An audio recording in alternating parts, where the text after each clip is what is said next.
નમસ્કાર વિદ્યાર્થી મિત્રો. ધોરણ 11 કોમ્પ્યુટરની અંદર જે છઠ્ઠું પ્રકરણ ચાલે છે આપણું ઉબુન્ટુ લિનક્સના મૂળભૂત કમાન્ડ, તેની અંદર મિત્રો આપણે છેલ્લે અક્ષર રૂપાંતરણ જે TR આદેશ છે તેની વાત કરેલી હતી મિત્રો.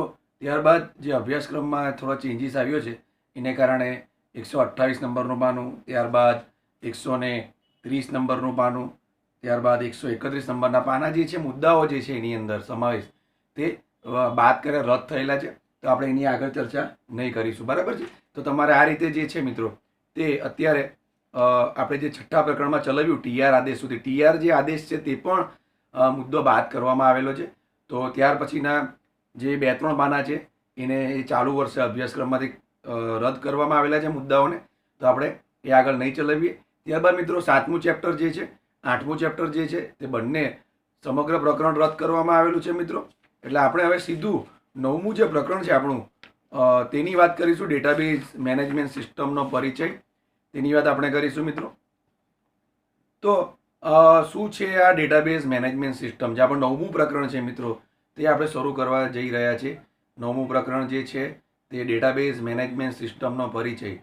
તો શું છે? તો ડેટાબેઝને આપણે DBMS તરીકે મિત્રો ઓળખતા હોઈએ છીએ, અને એ DBMSનું જ પૂરું નામ છે ડેટાબેઝ મેનેજમેન્ટ સિસ્ટમ. તો આપણને ખબર જ છે અત્યારે આપણે જે ટેકનોલોજીના સમયમાં આપણે પસાર થઈ રહ્યા છે, તો તેમાં તમામ જે માહિતી જે છે મિત્રો તે ઇલેક્ટ્રોનિક સ્વરૂપમાં સંગ્રહ કરવામાં આવે છે. તો આ રીતે આપણે રોજિંદા જીવનમાં જે છે આપણા રોજિંદા વ્યવહારોને ઇન્ફોર્મેશન સિસ્ટમ તરીકે સિસ્ટમમાં સંગ્રહ કરતા હોઈએ છીએ. અને જેમ જેમ ઇન્ફોર્મેશન સિસ્ટમ જે છે તેનો વિકાસ થઈ રહ્યો છે તેમ તેમ એની અંદર ઉપયોગકર્તાઓની જે સંખ્યા છે તેમાં પણ ખૂબ વધારો થઈ રહ્યો છે. આમ ઉપયોગકર્તા કોઈ પણ જગ્યાએ હશે તે પોતાનો ડેટા જે છે સંગ્રહ કરી શકે છે, અને કોઈ પણ જગ્યાએ હશે તો એ ત્યાં ડેટા પાછો પોતાનો મેળવી પણ શકે છે. આ રીતે સંસ્થાઓ વૈશ્વિક બનવા માટે ઇન્ફોર્મેશન સિસ્ટમ હાલમાં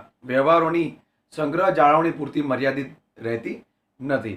તો આ રીતે મિત્રો તમે જોઈ શકો છો અત્યારે સર્ચ એન્જિન હોય, આરક્ષણ પદ્ધતિ હોય, આપણી ઓનલાઈન બેન્કિંગ હોય, ઓનલાઈન ટેક્સની ચૂકવણી હોય, સ્ટોક ટ્રેડિંગ હોય, આ તમામ જે બાબતો જે છે તેની અંદર આપણે ઇન્ફોર્મેશનનો અથવા ડેટાનો માહિતીનો સંગ્રહ કરતા હોઈએ છીએ. તો સર્ચ એન્જિન ડેટાબેઝનું ઉદાહરણ છે, આરક્ષણ પદ્ધતિ ડેટાબેઝનું ઉદાહરણ છે, ઓનલાઈન બેન્કિંગ એ પણ ડેટાબેઝનું ઉદાહરણ છે, ઓનલાઈન ટેક્સ એ પણ ડેટાબેઝ, અને ત્યારબાદ સ્ટોક અને ટ્રેડિંગ જે સિસ્ટમ છે તે પણ એક ડેટાબેઝ સિસ્ટમનું મેનેજમેન્ટ સિસ્ટમનું ઉદાહરણ છે.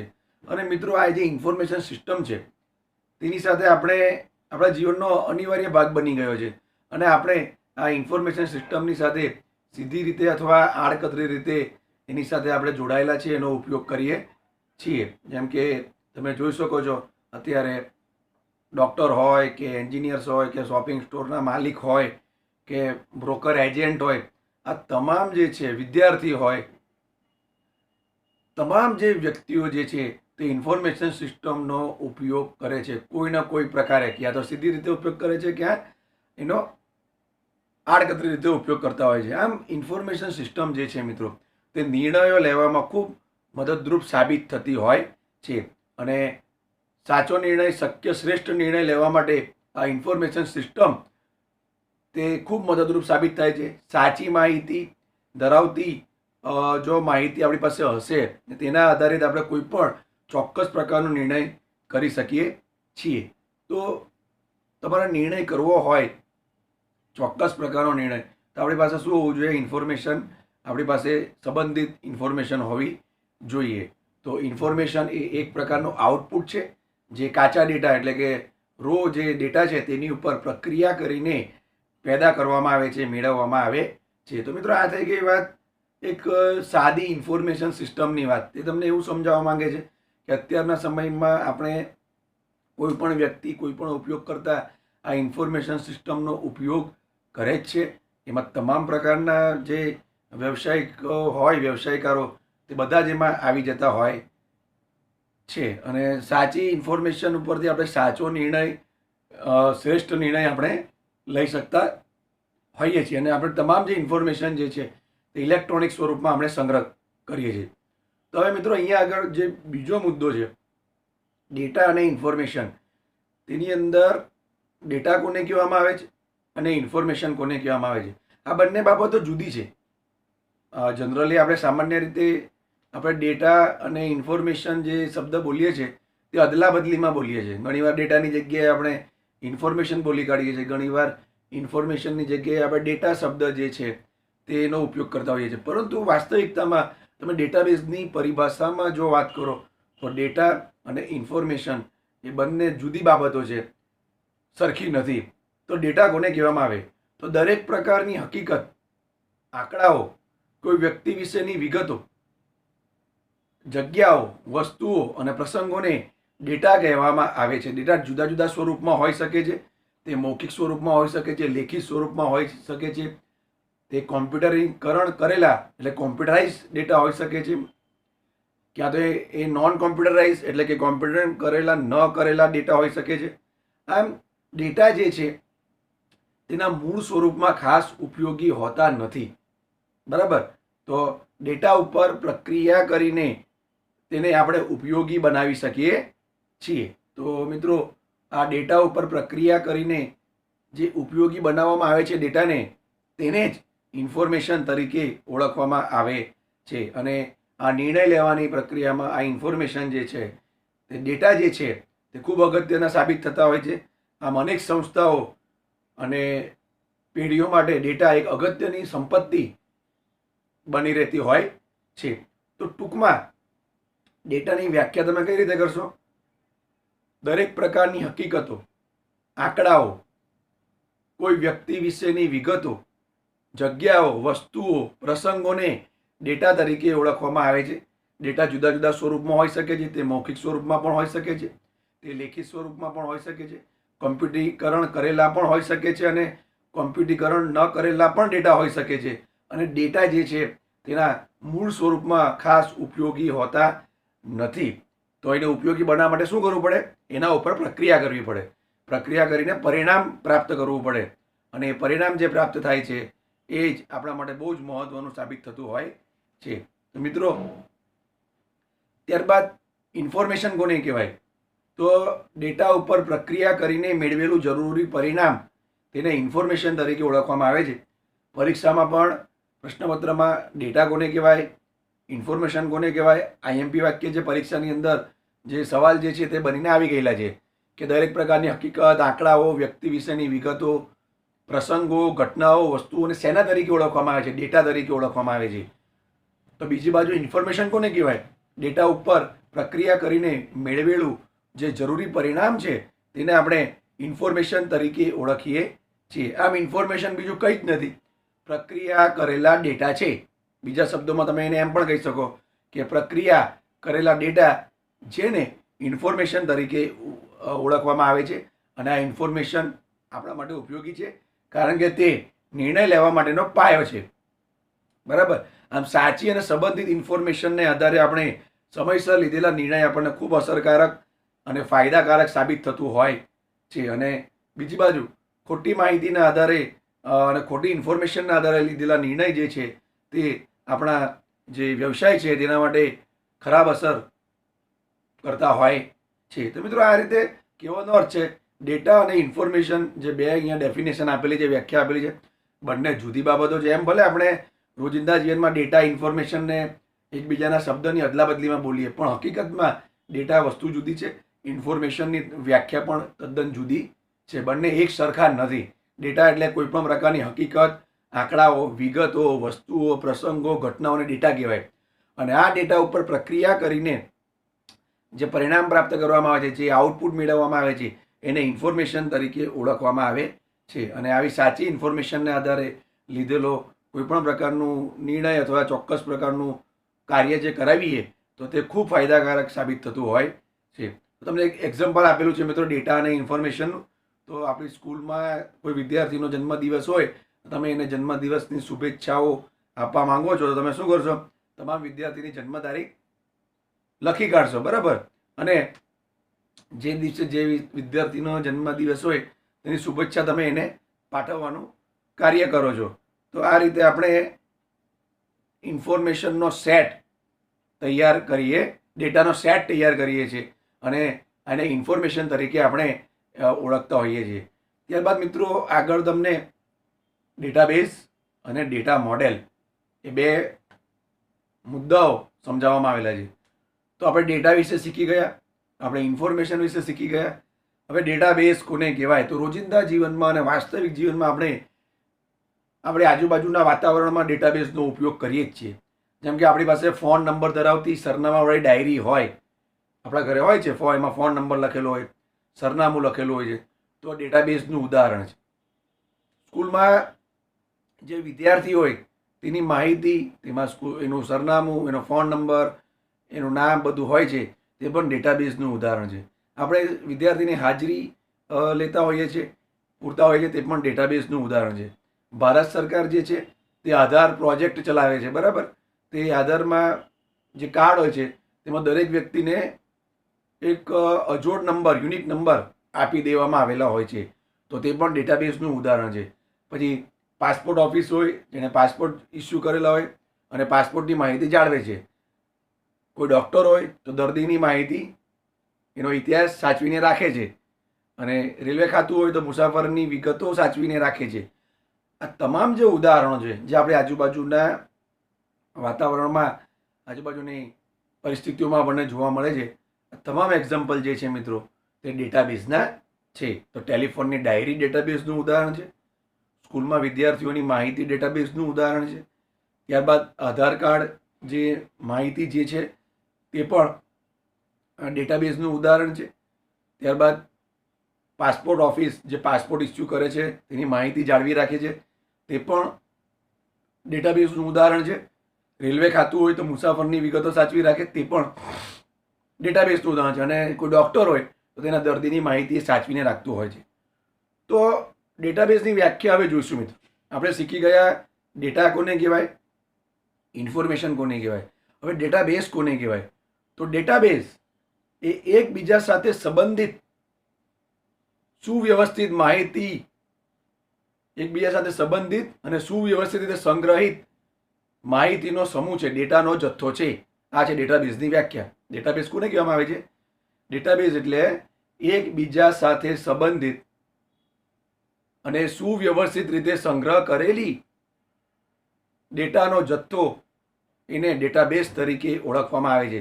મિત્રો ડેટાબેઝની વ્યાખ્યામાં સંબંધિત અને સુવ્યવસ્થિત રીતે સંગ્રહિત એ શબ્દ બહુ જ મહત્વનો છે. તો જ ડેટાબેઝની જે હેતુ છે તે પૂરો થતો હોય છે. કારણ કે આપણે ડેટાબેઝની હેતુ આ જ છે કે ડેટાબેઝ જ્યારે તમે બનાવો, રચના કરો, તો એ ડેટાબેઝની અંદર સંગ્રહ કરવામાં આવેલી માહિતી એકબીજા સાથે સંબંધિત અને વ્યવસ્થિત સંગ્રહ કરેલી હોવી જોઈએ. તો આ સંબંધિત અને સુવ્યવસ્થિત સંગ્રહિત જે શબ્દ છે તે ખૂબ મહત્વના છે. તો તમને સમજાવવા માટે તમારા રૂમમાં તમે વસ્તુઓ હોય તો તમે તેને યોગ્ય જગ્યાએ મૂકો તો ખૂબ ઝડપથી પ્રાપ્ત કરી શકો છો. તમે તમારા મમ્મી પપ્પા હોય, ટીચર હોય, તેની તરફથી પણ ઘણી બધી વાર એવા સૂચનો તમને પ્રાપ્ત થતા હોય છે, મળતા હોય છે કે ભાઈ આ જે વસ્તુ છે, તારે બેગ છે, પુસ્તકો છે, એ યોગ્ય જગ્યાએ મૂકી દે, એટલે ઝડપથી આપણે એને મેળવી શકીએ, સમયનો બગાડ નહીં થાય. તો આ રીતે આપણે સ્કૂલ બેગ, સ્ટેશનરી, બુક્સ વગેરે માટે જગ્યા નક્કી કરીએ છીએ અને ત્યાં આગળ આપણે મૂકીએ છીએ. આપણી પાસે કપબોર્ડ હોય, બુક સેલ્ફ હોય બુક્સ મૂકવા માટેનો, અને તેમાં આપણે વિભાગ પાડી દીધેલા હોય કે લેંગ્વેજના વિષય, સાયન્સને સંબંધિત, ત્યારબાદ બીજા કોઈક તમારા ઐતિહાસિક હોય, હિસ્ટોરિકલ, તે તમે વિભાગ પાડી દીધેલા હોય. તો લેંગ્વેજનો જે વિભાગ હોય તેમાં તમે લેંગ્વેજના પુસ્તકો મૂકશો, સાયન્સનું હોય તો સાયન્સના મૂકશો. તો આ રીતે બુક સેલ્ફમાં પણ તમારે વિભાગ પાડી દેવાના, કમ્પાર્ટમેન્ટ પાડી દેવાના. તેમાં તમે યોગ્ય જગ્યાએ એ જે તે વિભાગને લક્ષીને જ તમે બુક મૂકો તો ખૂબ ઝડપથી તમને ઓછા સમયમાં સમય શક્તિનો બગાડ કર્યા વગર આપણને પ્રાપ્ત થતી હોય છે. તમારે તમારા માતા પિતા હોય, હ્યુમન બોડી, માનવ શરીર વિશે સાયન્સનું પુસ્તક આપે, તમે ક્યાં મૂકશો? બુક સેલ્ફમાં જે સાયન્સ વિભાગ છે તેમાં મૂકશો. જેથી કરીને તમારે ભવિષ્યમાં એનો ઉપયોગ કરવો હોય, વાંચવું હોય તો ઝડપથી તમે વાંચી શકો. તમે લેંગ્વેજ ડિપાર્ટમેન્ટ કે પેલું કમ્પાર્ટમેન્ટ કે એમાં હિસ્ટરીના કમ્પાર્ટમેન્ટમાં તમે જોશો નહીં, ડાયરેક્ટ તમે સીધી રીતે જ પેલા સાયન્સ વિભાગમાં જશો અને પેલું હ્યુમન બોડી, માનવ શરીરનું પુસ્તક તમે લઈને એને શું કરશો? વાંચી લેશો. તો આને કહેવાય ડેટાબેઝ. તો વસ્તુઓની તર્કસંગત ગોઠવણી વસ્તુઓની જરૂર હોય ત્યારે શોધવાના કાર્યને સરળ બનાવે છે. એટલે હંમેશા કોઈ પણ વસ્તુ હોય તે તર્કસંગત રીતે ગોઠવેલી હશે તો જ્યારે તમારે એની જરૂર હોય તો એ વસ્તુને શોધવાના કાર્યને સરળ બનાવવાનું કાર્ય કોણ કરે છે? ડેટાબેઝ કરે છે. તો ડેટાબેઝની વ્યાખ્યા મોસ્ટ આઈએમપી પરીક્ષામાં પૂછાઈ ગયેલું છે. ડેટાબેઝ એટલે એકબીજા સાથે સંબંધિત સુવ્યવસ્થિત સંગ્રહ કરેલા ડેટાના જથ્થાને, ડેટાના સમૂહને અથવા વિગતોના સમૂહને ડેટાબેઝ તરીકે ઓળખવામાં આવે છે. તો આ રીતે મિત્રો ઘણા બધા ઉદાહરણો છે. આપણા ઘરમાં જે બધા ઉદાહરણો જોવા મળી જાય છે. પછી વાસણની યોગ્ય ગોઠવણી, તમારો કપબોર્ડ હોય તેમાં ઘરેણાની યોગ્ય ગોઠવણી, આ તમામ જે એક્ઝામ્પલ છે તે બધા ડેટાબેઝના ઉદાહરણો છે. મતલબ ડેટાબેઝની જ્યારે રચના કરવી હોય તો ચોક્કસ નિયમો અનુસાર એની રચના કરવામાં આવે છે. એના જે નિયમો છે ડેટાબેઝના, તે ડેટાબેઝના નિયમોને ધ્યાનમાં રાખીને આપણે ડેટાબેઝ બનાવતા હોઈએ છીએ. તો આ જે ડેટાબેઝ હોય છે તેનો અંતર્ગત માળખું તેને ડેટા મોડેલ તરીકે ઓળખવામાં આવે છે. આ પણ એક વાક્ય આઈએમપી છે, અગત્યનું છે કે ડેટાબેઝના અંતર્ગત માળખાને શેના તરીકે ઓળખવામાં આવે છે? ડેટાબેઝનું જે અંતર્ગત માળખું છે તેને ડેટા મોડેલ તરીકે ઓળખવામાં આવે છે. અને આ ડેટા મોડેલની અંદર જ આપણે ડેટાનો સંગ્રહ કરીએ છીએ અને ડેટાને ફરીથી પ્રાપ્ત આપણે કરી શકતા હોઈએ છીએ. ઘણા બધા ડેટા મોડેલ છે. Network data model, relational data models, ત્યારબાદ હાયરાર્ચિકલ ડેટા મોડેલ્સ, આ જુદા જુદા પ્રકારના ડેટા મોડેલ છે. આપણા જે અભ્યાસક્રમ છે તેની અંદર રિલેશનલ ડેટા મોડેલની ચર્ચા કરવામાં આવેલી છે. અને સૌથી સફળ જે મોડેલ છે ડેટા મોડેલોમાં તે કયું છે? રિલેશનલ ડેટા મોડેલ, કે જેને relational database management system RDBMS તરીકે ઓળખવામાં આવે છે. શું કામ RDBMS સફળ મોડેલ છે? કારણ કે એ સરળ છે અને ખૂબ સરળતાથી ઝડપથી તમે એમાં કાર્ય કરી શકો છો. તો એટલા માટે આપણા અભ્યાસક્રમમાં ડેટા મોડેલ ઘણા બધા છે, અંદર નામ આપેલા છે. નેટવર્ક ડેટા મોડેલ, ત્યારબાદ હાયરાર્ચિકલ ડેટા મોડેલ, ત્યારબાદ રિલેશનલ ડેટા મોડેલ. આ તમામ જે ડેટા મોડેલ છે તેમાં સૌથી સફળ જે ડેટા મોડેલ છે તે રિલેશનલ ડેટા મોડેલ છે. એની સરળતાને કારણે એ ખૂબ સક્સેસફુલ સફળ થયેલું છે. તો હવે તમને ડેટાબેઝ મેનેજમેન્ટ સિસ્ટમ શું છે, કઈ રીતે એમાં કાર્ય કરવાનું છે અને જે ચોક્કસ નિયમો છે તેને કઈ રીતે તમારે એને અનુસરવાના છે તે આપેલું છે. તો તમારે કમ્પ્યુટરાઇઝ ડેટાબેઝ સાથે કામ કરવું હોય તો ડેટાબેઝ સૌથી પહેલાં તમારે વ્યાખ્યાયિત કરવો પડે. વ્યાખ્યાયિત કરવાની સાથે ડેટાબેઝની રચના કરવી પડે. અને ડેટાબેઝ તૈયાર કરો એ જ માત્ર કાર્ય નથી, એમાં તમામ પ્રકારની જે આજ દિવસ સુધીની માહિતી હોય છે તે પણ તમારે અંદર તૈયાર રાખવી પડતી હોય છે. આજ દિવસ સુધીની તમામ જે માહિતી જે છે ડેટાબેઝની અંદર સંગ્રહ કરવાની હોય છે. આમ ડેટાબેઝની અંદર જે ક્રિયાઓ હોય છે શક્ય એટલી નિયમિતપણે કરવામાં આવે તેવી અપેક્ષા ઉપયોગકર્તા દ્વારા થતી હોય છે. તો કોઈ પણ વ્યવહાર થાય તો ડેટાબેઝમાં ટ્રાન્ઝેક્શન એ એડ થાય, ઉમેરવામાં આવે.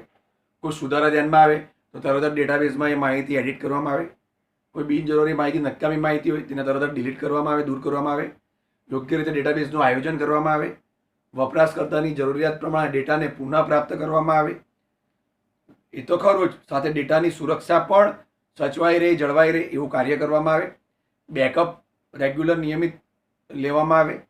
ત્યારબાદ એક જ સમયે અનેક ઉપયોગકર્તાને ડેટાબેઝનો ઉપયોગ કરવાની મંજૂરી આપવામાં આવે અને જુદી જુદી ભાષાઓમાં ડેટાનો સંગ્રહ કરવાની મંજૂરી આપવામાં આવે અને જુદા જુદા સ્થળોએ ડેટાનો સંગ્રહ કરવાની પણ મંજૂરી આપવામાં આવે. આટલા ડેટાબેઝની સામાન્ય લાક્ષણિકતાઓ, ક્રિયાઓ હોય તો એ ડેટાબેઝની અંદર આપણે ખૂબ ચોક્કસ પ્રકારનું કાર્ય કરી શકતા હોઈએ છીએ. તો આ રીતે ડેટાબેઝ જે છે તો કોઈ પણ તમારે ટ્રાન્ઝેક્શન થાય, વ્યવહાર થાય તો ડેટાબેઝમાં તરત એડ થઈ જવો જોઈએ.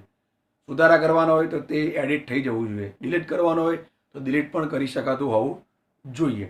જુદી જુદી ભાષાઓમાં માહિતી સંગ્રહ થતી હોવી જોઈએ. જુદા જુદા સ્થળોએથી ડેટાબેઝને મેળવી શકાય, એક્સેસ કરી શકાય, ઉપયોગ કરી શકાય અથવા સંગ્રહ કરી શકાય તેવી મંજૂરી પણ ઉપયોગકર્તાને આપણે આપેલી હોવી જોઈએ. તો મિત્રો, ડેટાબેઝના નિયંત્રણ સંબંધિત આ બધી જ ક્રિયાઓ ડેટાબેઝ મેનેજમેન્ટ તરીકે ઓળખાય છે. આ છે ડેટાબેઝને સંબંધિત ક્રિયાઓ. તો ડેટાબેઝને સંબંધિત જે ક્રિયાઓ જે છે, આ તમામ ક્રિયાઓ જે આપણે વાત કરી તેને જ ડેટાબેઝ મેનેજમેન્ટ સિસ્ટમ તરીકે ઓળખવામાં આવે છે. માહિતી એડ કરવી, સુધારો કરવો, એડિટિંગ કરવું, ડિલીટ કરવું, ડેટાબેઝનું આયોજન કરવું, ડેટા પુનઃ પ્રાપ્ત કરાવવા, સુરક્ષા સચવાઈ રહે તે પ્રમાણે ડેટાની ગોઠવણી કરવી, બેકઅપ લેવો, જુદી જુદી ભાષાઓમાં ડેટાનો સંગ્રહ કરવો, જુદા જુદા સ્થળોએથી સંગ્રહ કરી શકાય તેવી વ્યવસ્થા કરવી. આ રીતે આ તમામ ક્રિયાઓ ડેટાબેઝને એક ચોક્કસ માહિતી પૂરું પાડતું સિસ્ટમ બનાવતી હોય છે. તો DBMSનું પૂરું નામ પરીક્ષામાં પૂછાય છે, ડેટાબેઝ મેનેજમેન્ટ સિસ્ટમ. તો આવા જે ડેટાબેઝ મેનેજમેન્ટ સિસ્ટમ હોય તેમાં તમારે ચોક્કસ પ્રકારની માહિતીનો સંગ્રહ વ્યવસ્થિત અને સંબંધિત રીતે કરવો હોય તો તેના માટે વિશિષ્ટ પ્રકારના સોફ્ટવેરની જરૂર પડે છે. તો આવા સોફ્ટવેરને DBMS ડેટાબેઝ મેનેજમેન્ટ સિસ્ટમ તરીકે ઓળખવામાં આવે છે. તો આ રીતે DBMSને ડેટાનો કાર્યક્ષમ સંગ્રહ, જાળવણી અને પુનઃપ્રાપ્તિ માટે બનાવેલી સિસ્ટમ તરીકે વ્યાખ્યાયિત કરી શકાય. ડેટાબેઝ કોને કહેવાય? તમે ડેટાનો સંગ્રહ કરી શકો, એની જાળવણી કરી શકો અને ફરીથી પ્રાપ્ત કરી શકો ડેટાને. તેવી સિસ્ટમ તરીકે ડેટાબેઝને DBMSને વ્યાખ્યાયિત કરી શકાય છે. ટૂંકમાં DBMS એવું સોફ્ટવેર છે જે ડેટાબેઝને વ્યવહારુ અને વધારે ઉપયોગી બનાવે છે. DBMS એક પ્રકારનું સોફ્ટવેર છે. ડેટાબેઝ મેનેજમેન્ટ સિસ્ટમ જે છે મિત્રો, તે એક પ્રકારનું સોફ્ટવેર છે જે ડેટાબેઝને વધારે વ્યવહારુ અને વધારે ઉપયોગી બનાવવાનું કામ કરે છે. તો કેટલાક જાણીતા DBMS સોફ્ટવેરના ઉદાહરણો તમને આપવામાં આવેલા છે. તો એ પણ પરીક્ષામાં પૂછાય છે. Oracle, MySQL, DB2, ઇન્ગ્રીસ, SQL server અને MS એક્સેસ અને બેઝ. આ તમામ નામ જે છે તે પરીક્ષાની અંદર પૂછાય છે. તો MySQL, SQL server, Ingres, DB2, base, Microsoft Office Access એટલે કે MS એક્સેસ, ઓરેકલ, આવા તમામ જે છે મિત્રો ડેટાબેઝ DBMS ના સોફ્ટવેરના ઉદાહરણો છે. આ સોફ્ટવેર હશે તો જ આપણે ડેટાબેઝ મેનેજમેન્ટ સિસ્ટમ સાથે કાર્ય કરી શકીએ છીએ. અને આપણો જે હેતુ છે માહિતીને સુવ્યવસ્થિત રીતે સંગ્રહ કરવાનો અને ઝડપથી ફરીથી પ્રાપ્ત કરવાનો, તે હેતુ આપણો પ્રાપ્ત થતો હોય છે. એ સિવાય બેઝ પણ એક ડેટાબેઝ મેનેજમેન્ટ સિસ્ટમ છે, DBMS સિસ્ટમ છે. આપણે આપણા અભ્યાસક્રમમાં બેઝ કે જે ઓપન ઓફિસ બેઝ તરીકે ઓળખવામાં આવે છે તેની ચર્ચા આપણે અહીંયા આગળ પુસ્તકની અંદર કરવામાં આવેલી છે. બીજાના તમારે ખાલી નામ જ યાદ રાખવાના છે. MySQL, SQL server, DB2, ઇન્ગ્રીસ, MS access, Oracle, આ તમારે ફક્ત નામ જ યાદ રાખવાના છે. તમારે શીખવાનું કયું છે? બેઝ એપ્લિકેશન, જેને આપણે ટૂંકમાં બેઝ તરીકે ઓળખીશું, કે જે ઓપન ઓફિસ સ્યુટનો એક ભાગ છે. એને ઓપન ઓફિસ બેઝ તરીકે પણ ઓળખવામાં આવે છે. અંદર આપેલું જ છે. ઓપન ઓફિસ સ્યુટનો એક ભાગ જે ઓપન સોર્સ ડેટાબેઝ છે. બેઝ રિલેશનલ ડેટા મોડેલ આધારિત છે. આ મોસ્ટ એમપી વાક્ય છે. બેઝ જે એપ્લિકેશન છે અથવા બેઝ જે DBMS સોફ્ટવેર છે ઓપન સોર્સ, કે જે ઓપન ઓફિસનો એક ભાગ છે, તે શેના કયા ડેટા મોડેલ ઉપર આધારિત છે? એ રિલેશનલ ડેટા મોડેલ ઉપર આધારિત છે. તો આ પણ એક વાક્ય મોસ્ટ એમપી છે મિત્રો. આ જે પેરેગ્રાફ છે તેમાં કયા કયા DBMSના જાણીતા ઉદાહરણો છે ચોક્કસ પ્રકારના, તેના નામ તો પરીક્ષામાં આવે જ છે. એ સિવાય આ પણ એક સવાલ છે કે બેઝ જે છે તે રિલેશનલ ડેટા મોડેલ છે. મોસ્ટ એમપી વાક્ય. તો આપણે જોયા આગળ data model, hierarchical data model, network data model, relational data model. Data model કોને કહેવાય? ડેટાબેઝનું જે ઇન્ટરનલ સ્ટ્રક્ચર છે, અંતર્ગત માળખું જે છે, એ અંદરના માળખાને ડેટા મોડેલ તરીકે ઓળખવામાં આવે છે. સૌથી સફળ ડેટા મોડેલ કયું? Relational data model. અને તેનો જ અભ્યાસ આપણે પુસ્તકની અંદર કરવાના છીએ, જેને RDBMS તરીકે ઓળખવામાં આવે છે. તો મિત્રો હવે આપણે વાત કરીશું બેઝનો પરિચય. આપણે જે શીખવાના છીએ બેઝનો પરિચય, બીજા બધાના ફક્ત તમે નામ યાદ રાખશો. તો બેઝ એ રિલેશનલ ડેટા મોડેલ પર આધારિત હોવાથી એને RDBMS relational database management system તરીકે ઓળખવામાં આવે છે. તો અહીંયાથી મોસ્ટ એમપી વાક્ય બને છે બે, કે બેઝ એ કયા ડેટા મોડેલ ઉપર આધારિત છે? બેઝ એ રિલેશનલ ડેટા મોડેલ ઉપર આધારિત છે. RDBMSનું પૂરું નામ જણાવો. આ પણ એક સવાલ પરીક્ષામાં આવી ગયેલો છે. RDBMSનું પૂરું નામ છે રિલેશનલ ડેટાબેઝ મેનેજમેન્ટ સિસ્ટમ. તો આમ આપણે ઇન્ફોર્મેશનને સરળતાથી અને કાર્યક્ષમ રીતે મેળવવા માટે તેના સંચાલનમાં તેની ગોઠવણી કયા પ્રકારે કરી છે તેની ઊંડી અસર થઈ છે. આમ ઇન્ફોર્મેશનની ગોઠવણી એ ટેબલના સ્વરૂપમાં તેનો સંગ્રહ કરે છે. તો આપણે એક અગત્યનું વાક્ય છે મિત્રો, કોઈ પણ માહિતી અથવા તમે એમ કહી શકો કોઈ પણ ઇન્ફોર્મેશન જે છે તે ટેબલના સ્વરૂપમાં સંગ્રહ કરવામાં આવે છે. હવે ટેબલ કોને કહેવાય? રો અને કોલમ, આડી હરોળ જેને રો કહેવાય, ઊભી હરોળ જેને કોલમ કહેવાય. તો એ જે રો અને કોલમનું સ્વરૂપ છે તેની અંદર એ જે ટેબલ બને છે તેમાં માહિતીનો સંગ્રહ કરવામાં આવે છે. ક્યાં આગળ? રિલેશનલ ડેટા મોડેલની અંદર. તો રોને રેકોર્ડ કહેવાય, ઊભી હરોળને ફિલ્ડ તરીકે ઓળખવામાં આવે છે, એ આગળ આવશે. તો જે રિલેશનલ મોડેલ છે મિત્રો તે કયા વિચાર પર આધારિત છે? દ્વિપરિમાણીય ટેબલમાં કોષ્ટકમાં ડેટાની ગોઠવણી કે જેને રિલેશન કહેવામાં આવે છે. દ્વિપરિમાણીય 2D ટેબલ, દ્વિપરિમાણીય ટેબલ કે જેની અંદર દ્વિપરિમાણીય કોષ્ટકમાં ડેટાની ગોઠવણી કે જેને રિલેશન કહેવામાં આવે છે. આ જે વિચાર છે તેના ઉપર રિલેશનલ ડેટા મોડેલ નું ધ્યાન કેન્દ્રિત છે અથવા એના ઉપર એક કાર્ય કરે છે. 2D ટેબલમાં અથવા દ્વિપરિમાણીય કોષ્ટકમાં ડેટાની ગોઠવણી કે જેને રિલેશન કહેવામાં આવે છે એના ઉપર આ આખું રિલેશનલ ડેટા મોડેલ જે છે તે પોતાનું કાર્ય કરતું હોય છે. તો આ આઈએમપી સવાલ છે. એના પછીનું અગત્યનું વાક્ય, EF કોડ દ્વારા ડિઝાઇન કરેલું રિલેશનલ મોડેલ ગણિતની સેટ થિયરી ઉપર આધારિત છે. તો આ પણ એક વાક્ય મિત્રો બહુ અગત્યનું છે કે EF કોડ દ્વારા ડિઝાઇન કરવામાં આવેલું રિલેશનલ મોડેલ એ શેના ઉપર આધારિત છે? તો EF કોડ દ્વારા ડિઝાઇન કરવામાં આવેલું રિલેશનલ મોડેલ એ ગણિતની સેટ થિયરી ઉપર આધારિત છે. આમ જે database management system relational model પર આધારિત હોય તેને RDBMS તરીકે ઓળખવામાં આવે છે. તો રિલેશનલ ડેટાબેઝ મેનેજમેન્ટ સિસ્ટમ તરીકે ઓળખવામાં આવે છે. રિલેશનલ મોડેલ સૌથી સફળ ડેટા મોડેલ છે. એની પાછળનું કારણ છે તેની સરળતા. તેમાં ડેટાનો સંબંધ સમજવો અને તેના ઉપર કાર્ય કરવું ખૂબ સરળ છે. તો મિત્રો આ રીતે બેઝનો પરિચય, એમાંથી આઈએમપી સવાલ આવે છે. DBMSનું પૂરું નામ, RDBMSનું પૂરું નામ, ડૉક્ટર EF કોડ દ્વારા જે રિલેશનલ મોડેલ બનાવવામાં આવ્યું તે ગણિતની સેટ થિયરી ઉપર આધારિત છે. અને જે રિલેશનલ ડેટા મોડેલ છે તે દ્વિપરિમાણીય ટેબલમાં ડેટાની ગોઠવણી રિલેશન પ્રમાણે કરવામાં આવે છે એ વિચાર ઉપર એ કાર્ય કરે છે. તો મિત્રો DBMS જે પ્રકરણ છે તેનો અભ્યાસ કરતા રહેજો અને વાંચતા રહેજો. ઓકે.